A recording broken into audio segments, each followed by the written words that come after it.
Hello, techno tips oriented പുതിയൊരു വീഡിയോയിലേക്ക് ഒരിക്കൽ കൂടി നിങ്ങൾക്ക് ഏവർക്കും ഹാർദവമായ സ്വാഗതം. നമസ്കാരം, ഞാൻ ഷജീഷ് ചന്ദ്രൻ, ടെക്നോ ടിപ്സ് ഓറിയന് വേണ്ടി എന്നും നിങ്ങളോടൊപ്പം.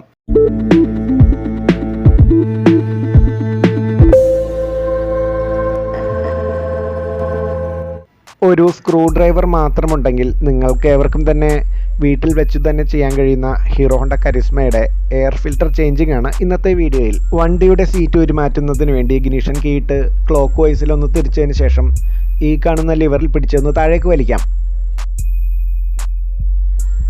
ഇനി മെല്ലെ നമുക്ക് സീറ്റ് പൊക്കിയെടുത്ത് മാറ്റാവുന്നതാണ്.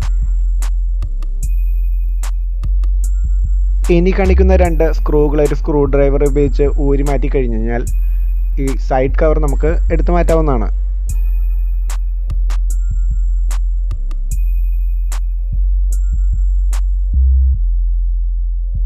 ഇനിയുള്ളത് നമുക്ക് എയർ ഫിൽറ്ററിൻ്റെ ബോക്സിലെ ഈ കാണുന്ന 6 സ്ക്രൂകൾ ഊരിയെടുക്കുക എന്നുള്ള കാര്യമാണ്.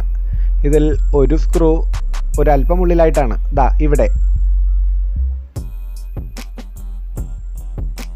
ഫിൽറ്റർ ചേമ്പർ കവറിങ് ഊരി മാറ്റി കഴിഞ്ഞാൽ എയർ ഫിൽറ്റർ ഇതുപോലെ എടുത്തു മാറ്റാവുന്നതേ ഉള്ളൂ.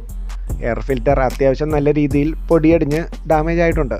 പുതിയ ഫിൽറ്റർ ഇടുന്നതിന് മുൻപ് ഫിൽറ്റർ ചേമ്പർ നന്നായി തുടച്ച് വൃത്തിയാക്കണം. ഹീറോയുടെ ഒറിജിനൽ ഫിൽറ്ററിന് 335 രൂപയാണ് വില വരുന്നത്. പുതിയ ഫിൽറ്ററും പഴയ ഫിൽറ്ററും തമ്മിൽ എടുത്തു വെച്ചൊന്ന് കമ്പയർ ചെയ്താൽ പഴയ ഫിൽറ്റർ എത്രത്തോളം ഡസ്റ്റി ആണെന്ന് നമുക്ക് മനസ്സിലാക്കാവുന്നതാണ്. നിങ്ങളുടെ വണ്ടിക്ക് ഫ്രഷ് എയർ സപ്ലൈ ചെയ്യുന്ന ശ്വാസകോശമാണ് എയർ ഫിൽറ്റർ. അതുകൊണ്ട് ഓരോ 12,000 കിലോമീറ്ററിലും എയർ ഫിൽറ്റർ ചേഞ്ച് ചെയ്യുന്നതാണ് ഉത്തമം. ഫിൽറ്റർ തിരികെ ഇട്ടതിന് ശേഷം ഫിൽറ്റർ ബോക്സ് കവറിങ് തിരികെ ടൈറ്റ് ചെയ്ത് സൈഡ് കവർ ഇട്ട് നമ്മുടെ സീറ്റ് തിരികെ വെച്ച് കഴിഞ്ഞാൽ കാര്യങ്ങളെല്ലാം ഓക്കെ ആയി. അടുത്ത വീഡിയോയിൽ വീണ്ടും കാണാം. താങ്ക്